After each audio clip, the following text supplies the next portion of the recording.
afternoon, everyone. My name is Jeff Eames, a member of the board of Love First. Today we're in the fantastic Fanshawe Park, the Fanshawe Yacht Club, and we're talking to Pauline, who is the Chief Executive Director of Abilities in Motion. Hello Pauline, how are you? Good morning, Jeff. Great to be here. Good morning. Tell me something about you as an individual. As a little girl, I loved boats. We would go to a little pond in the southeast of England, and there was a kayak there. But of course I never got the kayak because I had two big brothers. But I always wanted to kayak from being a tiny girl, about 7 or 8 years old. And I finally kayaked when I came to Canada 40 years ago. That was the first thing I wanted to do. Okay, so how did you transfer that want and need to what we have today? I've always believed that everyone should have the chance to enjoy this. I'll never forget my first experience in a kayak. It was, wow, I'm on the water. I can do different things I can't do on land. I can move, I can go fast, I can spin, I can turn. It was really exciting, and I really wanted to transfer that to everyone. Now, you're going to ask why people with disabilities. Because they can. It's that simple. Because they can. I love the challenge, and of course it could have been me who was in a wheelchair. Give me a story on one particular person. Tell us about one particular person who gains from this. That'll be Jackie Kinahan. She's on our board of directors, and she was supposed to be here today. Unfortunately, she had an accident on the way. It was because of her first accident. She was working in northern BC, driving home from work one day, and she hit a moose. And she said in that instant, when she had that impact, she heard snap. She knew something was badly broken. It was a long rehab, very long. She is still in a wheelchair, and unfortunately, as I just said, she had an accident on the way here. So she's not sitting in the third chair. How did she get into canoeing? I think that was a long roundabout way that she heard through the grapevine that there might be kayaking in London. And her ears picked up and thought, I really fancy that. I can get out of a wheelchair and do things. And that was 2 years ago. I had a Canada 150 grant. I had a little old car, got a trailer, got a couple of boats, and said, let's go. And that's what we did. We trailered. Jackie tried it out and just absolutely fell in love with it.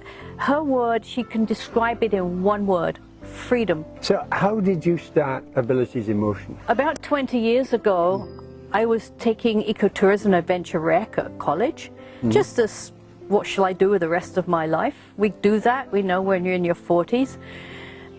It just dawned on me, I would love to take people in wheelchairs kayaking. It just like that. For everybody else, you don't put wheelchairs in the kayak. No, you can put them on a paddleboard, and we have thought about it. We transfer them. So that initial idea led me to become an instructor with ORCA then, Ontario Recreational Canoe and Kayaking Association. And once I was an instructor, that wasn't done overnight. I had to work for a whole summer. I could then have insurance. I was not going to do this without insurance, of course. And I just worked on my own. I found people like Dee. I saw her when I was helping at an outdoor adventure show. And it was a hiking company, and she came along in a wheelchair and wanted to go hiking. And I made this polite suggestion that maybe kayaking might be a little easier for her. She said, sure. And that was it, my first paddler. I didn't have outriggers. I didn't have an adaptive seat. I didn't have anything. I had a kayak. I had a willing person who was going to risk it. And we had a blast. How many members do you have in the team now? How many people do you support, and how many volunteers? Probably have in all 30 volunteers. Oh, good. Not all here. We have like 3 people that do just social media, someone who helps me with a website, somebody else helps me with this or the grants. We have a whole pile of people behind the scenes, and then we have the people who you see here. Our participants, I think over the years we've had, I don't know, 400 or 500 people. Remember, once they get hooked on this, they're here every week. And once come here, learn to canoe or paddle, can they go on? Some of them can, Yeah. most certainly. Wayne, who you know, the Wheeling Minstrel, he has his own kayak now. Oh, good. And he did originally start with a kayak with an adaptive seat, but he has, and he's going to let us borrow it here. People do move to get their own boats, but then you've got this problem with transportation. Okay, we'll take a short break now, Yeah. and when we come back, let's have a look at the boat.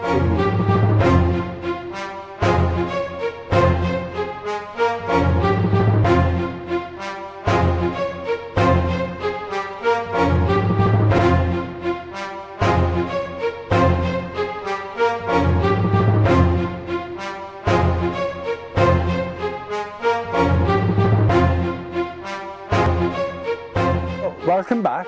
We're still in Fanshawe Park, we're still at Fanshawe Yacht Club, and we're still with Pauline of Abilities in Motion. What's she going to do now? She's going to describe the equipment they use and how it's used. Pauline, tell us about this one. This is the good bit. Well, we do use a variety of boats. Not all of them have adaptive gear. We don't use adaptive gear, which is like the seat, the outriggers, unless we really have to. So what you're saying is that a normal canoe would not have this part on or this special seat. Correct. It would just be this on the back here would not be bolted on. So these pontoons give stability to the kayak, so it's very difficult for it to tip over.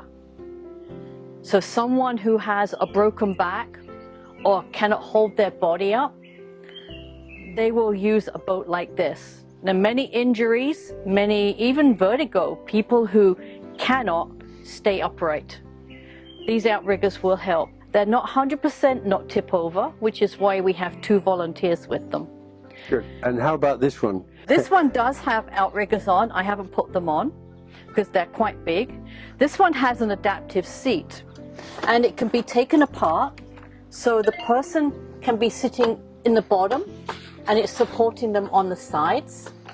If they have more need, then we can build the seat up. It goes out and it goes up. So someone who has a back they can't hold up at all because of their injury, this is going to hold them up. They have to be careful though not to flop forward. But they know that. They're in the chair all the time, they hold themselves up. So for somebody in this with a back where they can't hold themselves up, they tend, they have a different style of paddling.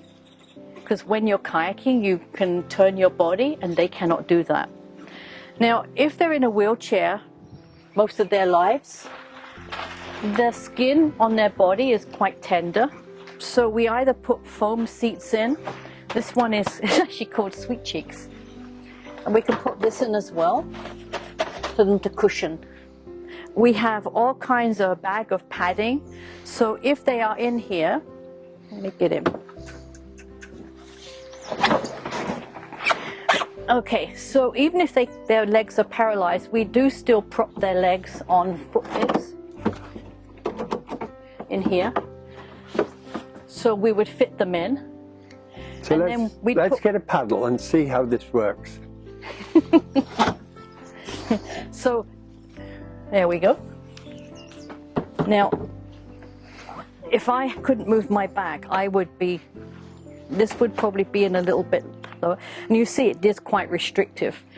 But if we put their feet on the foot pegs, we would pad them in nicely so their legs can't, because their legs are going to flop everywhere. We pad them in and then they would paddle. If they have full use of their hands, they're off to the races. Do you ever get to use just one paddle like a canoe? No. It's always the long paddle? Always 2 for kayaking. You can paddle with 1 paddle. You can paddle with a canoe paddle. For those people who either don't have enough strength, don't have enough grip, we will have gloves that help them to grip. They can feel where they hold their hands. That's a swim mitt for someone who cannot hold the paddle at all. So they use this as a paddle bike. Yeah. So anyway, that's for someone who has a broken back, and see how well it supports me. And this would have outriggers as well. So Pauline, we've got that. We've got our unfortunate disabled person is in here. What's the driving force that makes it happen? We are Love First. Our whole being is about supporting and working with and doing good for others. But tell us more. How do you feel, and what is it that drives you to make these guys move and alter their life? You know what? When you just do something, it's hard to define why. When I was 5, I got hit by a car. It could have been me.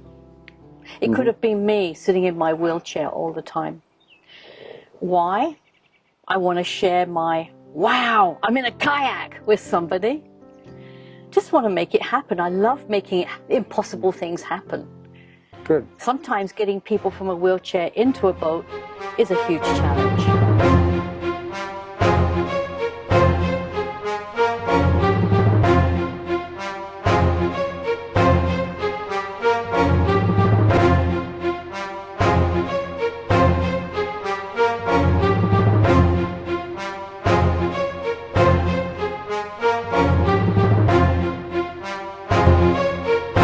We've only been a non-profit since 2009, and last week we got our charitable status. So now we're actually a registered charity. Congratulations on that. Thank you. So tell us about your volunteers, the people with the heart. They are born that way. They're amazing, and they just blow me away all the time. So they're all different walks of life. They're all ages. Some of them have been started as students, age 14.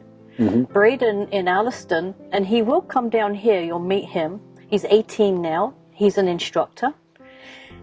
He's got the advanced wilderness first aid like we all have. And he's been accepted to be a paramedic now. Oh, good. Yeah. So, and he wants to work for Orange. Their search and rescue is his goal. Yeah. We watch them grow. Mary, who is going to be here today, she's older than me. She knocks the spots off me, hauling boats, always there, always watching, always being calm. No one's flapping. Even when something is going wrong, let me help. Our volunteers are amazing. What's driving them? If I knew, I think I'd put it in a little bottle and try and sell it. I don't know. They just want to enrich their lives. See, you're the one that's selecting and training the volunteers. When you interview them, what do you look for? I hear them. I don't look for anything. I hear them. I feel them. You can tell. You understand that. When you're talking to somebody, do you want something to make you feel good? Those aren't the people. They're not doing it for the right reason. They're doing it because they want to be part of this inclusive community and have fun. So talking about fun, rewards. What's the reward for volunteering? That's, again, a very hard question. They get exercise, of course, fresh air. They get friendship.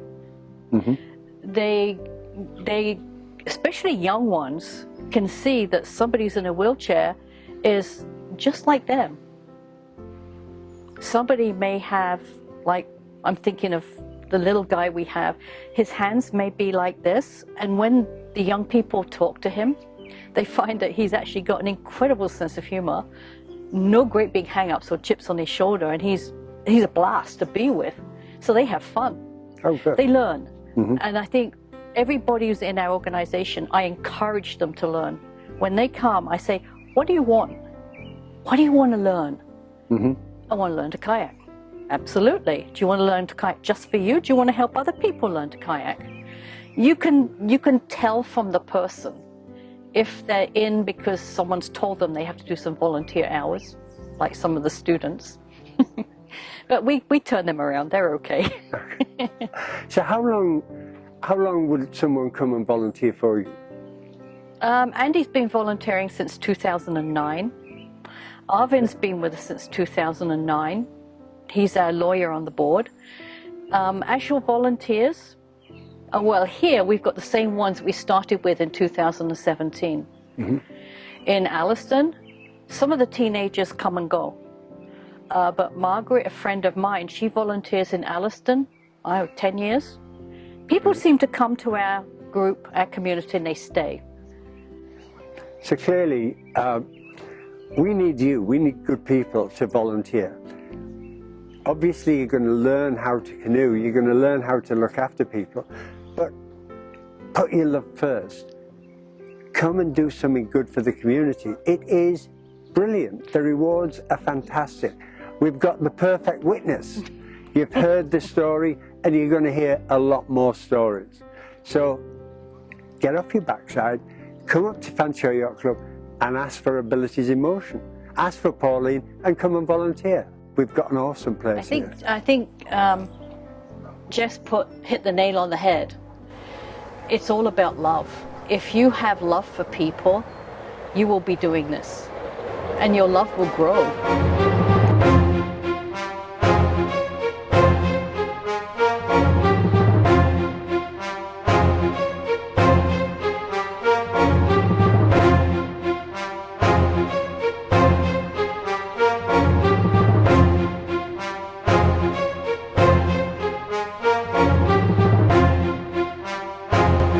Jeff is correct. It's about love. Some people have it. Some people like to keep it for themselves. And some people like to share it. And when you share it, it grows.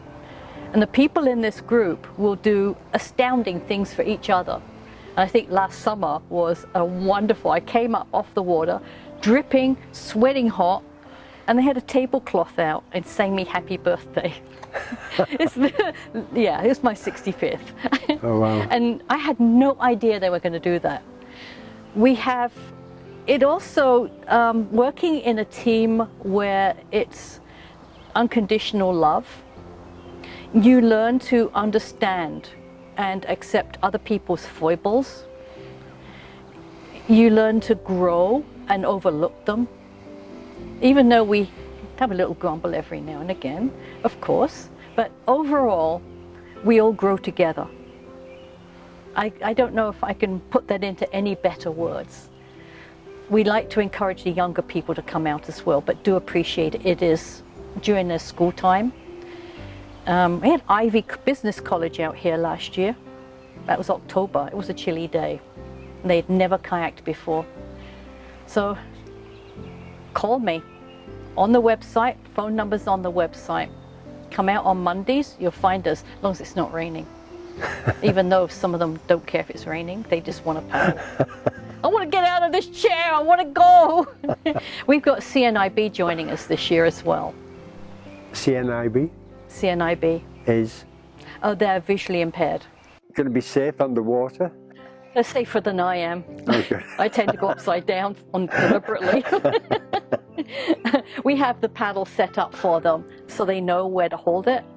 And what we try to do with CNIB people, or anyone who's blind who's not with CNIB, is to try and get them to develop different senses of space, of action, and feeling the blade in the water. So it's developing other senses than they would normally have with just tapping with a cane. So is there anything you can't do for anybody?